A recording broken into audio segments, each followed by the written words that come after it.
प्रिय विद्यार्थियों, स्वागत है आपका इस वीडियो लेक्चर में, जो कि औद्योगिक संयोजन वर्टिकल और हॉरिजॉन्टल जो मर्जर है, यानी समतल और लंबरूप जो मर्जर है उस पर आधारित है। ये एमकॉम प्रीवियस ईएफएम के विद्यार्थियों के लिए है। पेपर का नाम है industrial economics, economic administration group से ये संख्या है 104 और मैं doctor Manu Sharad Pathak, department of EFM, SRLS, government college Kaladera Jaipur, आप सभी विद्यार्थियों का हार्दिक स्वागत और अभिनंदन करता हूं। तो प्रिय विद्यार्थियों, प्रारंभ करते हैं।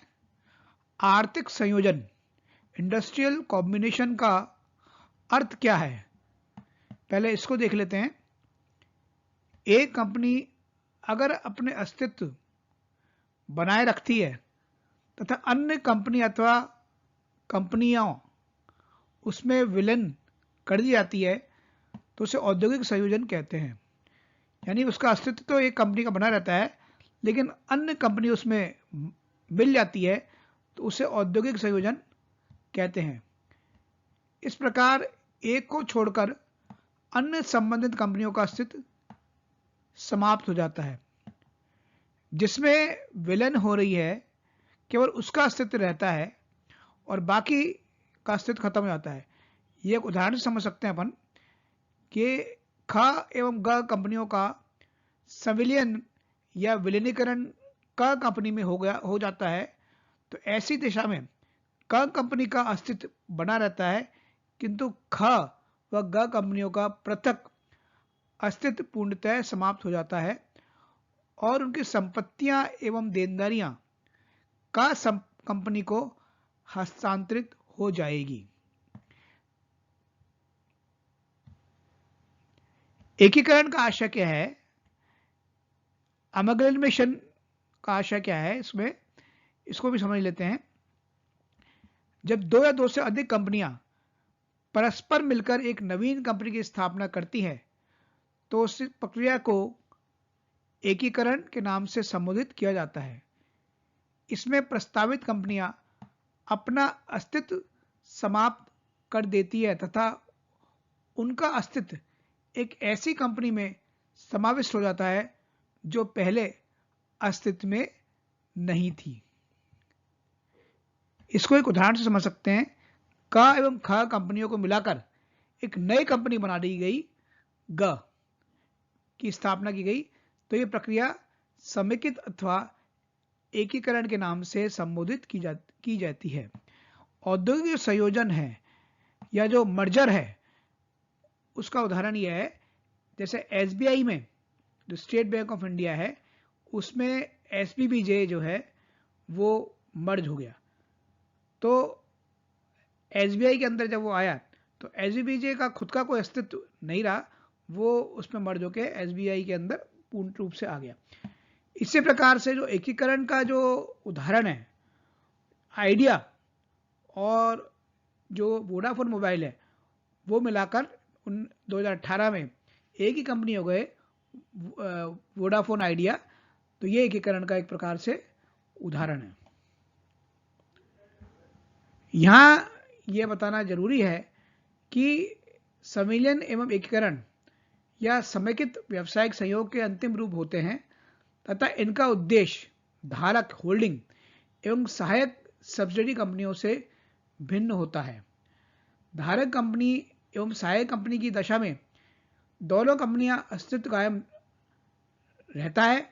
धारक कंपनी का उद्देश्य प्रमुख सहायक कंपनी के प्रबंधन एवं नियंत्रण को हथियाना होता है, न कि उसे अपने विलीन करना, जैसा कि संविलियन की दशा में होता है। यह उल्लेखनीय है कि संविलियन, समेकित धारक कंपनी इत्यादि सभी औद्योगिक संयोजन के ही रूप होते हैं। अब यहां पर यह देख लेते हैं कि संविलियन के जो प्रकार हैं वो कौन कौन से हो सकते हैं। एक तो हॉरिजेंटल मर्जर, समतल संविलियन, दूसरा जो है वो लंबरूप संविलियन यानी वर्टिकल मर्जर।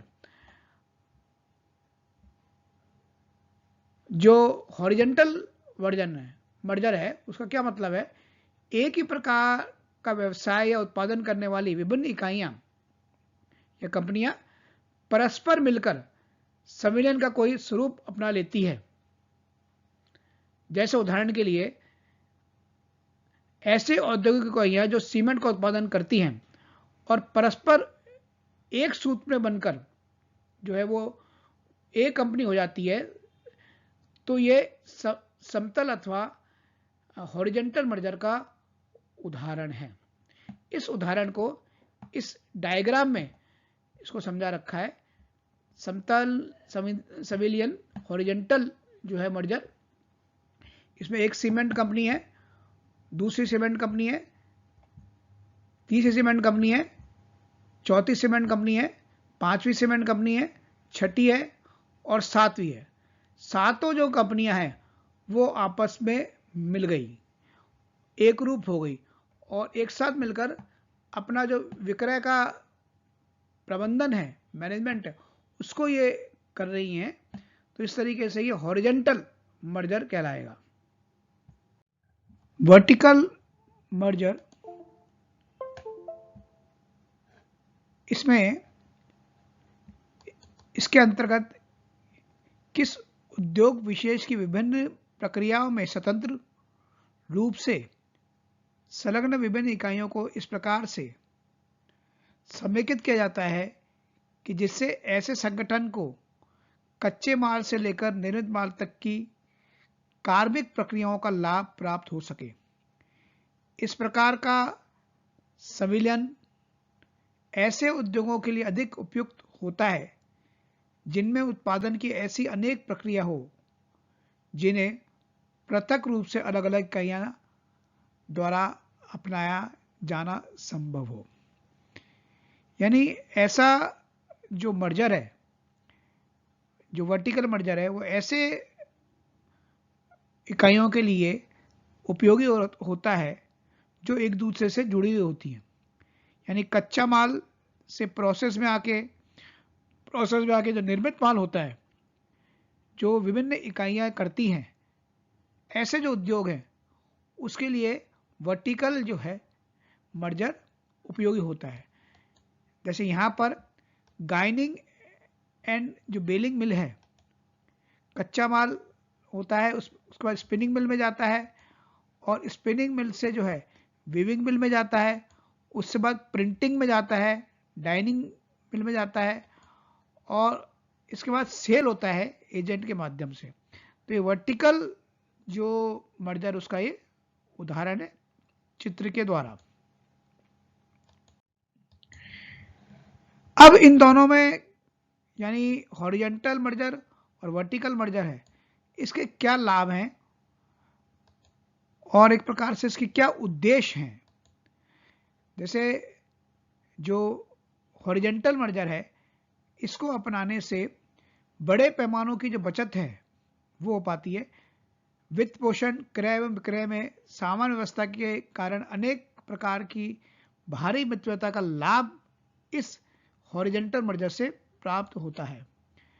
इसी प्रकार से जो आपसी जो कंपटीशन हो जाता है वो पूरी तरह से समाप्त हो जाता है, क्योंकि विभिन्न जो सेलिंग यूनिट है वो एक साथ मिलकर जो है सेल करती हैं। तो आपस में प्रतियोगिता की जो स्थिति होती है वो बिल्कुल तरह समाप्त हो जाती है और मिलजुल कर जो है वो अनुकूलता का वातावरण इसमें को बढ़ावा मिलता है हॉरिजेंटल मर्जर में। जो वर्टिकल मर्जर है उसका लाभ क्या होता है, कच्चे माल की पूर्ति की सुविधा रहती है, क्योंकि एक ही स्थान पर सारे काम हो जाते हैं और एक इकाई दूसरी इकाई पर निर्भर रहती है, उसी जगह होने से बहुत सारी लाभ प्राप्त होते हैं। उत्पादित माल की जो खपत है, ऐसे संविलियन के अंतर्गत सम्मिलित समस्त इकाइयों को उनके द्वारा निर्मित समस्त माल की खपत के लिए संगठन के अंदर ही बाजार मिल जाता है, क्योंकि सारा काम एक साथ ही होता है। कच्चे माल से लेकर निर्मित माल से और सेलिंग भी एक ही जगह होती है, तो आसानी से जो है जो उत्पादन है उसकी खपत हो जाती है। वर्टिकल मर्जर में ये लाभ मिलता है। इसके अलावा जो हॉरिजॉन्टल मर्जर है, मांग के अनुरूप पूर्ति का समायोजन आसानी से हो जाता है क्योंकि संयुक्त रूप से उत्पादन को बेचा जाता है। इस तरह से गुणवत्ता में सुधार व मूल्य में कमी आसानी से हो सकती है और इसमें जो ओवरहेड एक्सपेंसेस हैं उसमें भी कमी आती है। इसी तरीके से जो वर्टिकल मर्जर है, इसमें बचत की जो संभावना अधिक हो जाती है क्योंकि एक ही स्थान पर सारे काम हो रहे हैं, सारी प्रक्रिया हो रही है और दोहरी व्यवस्था के स्थान पर संयुक्त व्यवस्था होती है। खोज एवं अनुसंधान, भंडारण आदि में मित्रता का लाभ भी मिलता है। प्रारंभ से लेकर अंतिम इकाई तक एक ही स्थान पर होने पर विज्ञापन का खर्चा और अन्य जो खर्चे हैं उसमें भी बचत होती है। इसके अलावा उच्चावनों में बचाव, एकीकरण ऐसी इकाइयों को अधिक यानी आर्थिक सुरक्षा प्रदान करता है। आर्थिक मंदी की दशा में इस प्रकार समेकित इकाइयों को अन्य स्वतंत्र इकाइयों की तुलना में अधिक कुशलता के साथ संकट की सामना करते देखा गया है। संकट के समय ऐसी जो व्यवस्था है वर्टिकल मर्जर है वो बहुत अधिक उपयोगी रहता है। इसके अलावा विवेकीकरण में सरलता होती है। यदि किसी उद्योग की अधिकांश इकाइयों में समेकित हो तो उसमें उनके लिए विवेकीकरण की योजनाओं को क्रियान्वयन करने में सरलता होती है, सुगमता होती है। सीमांत इकाइयों की चिंता से मुक्ति मिलती है, सामान्य हितों की सुरक्षा होती है। इस प्रकार जो वर्टिकल मर्जर उसका भी लाभ होता है। उत्पादन की किस्म में सुधार आता है, गुणवत्ता में उसमें वृद्धि होती है, दक्षता में वृद्धि होती है, विशिष्टीकरण का लाभ मिलता है। इसके अलावा लेटरल और एलाइड मर्जर जो है ये क्या है, इस प्रकार का जो संविलन है वो ऐसी इकाइयां संयोजित की जाती है जिनमें आपस में किसी प्रकार की प्रतिस्पर्धा नहीं पाई जाती है।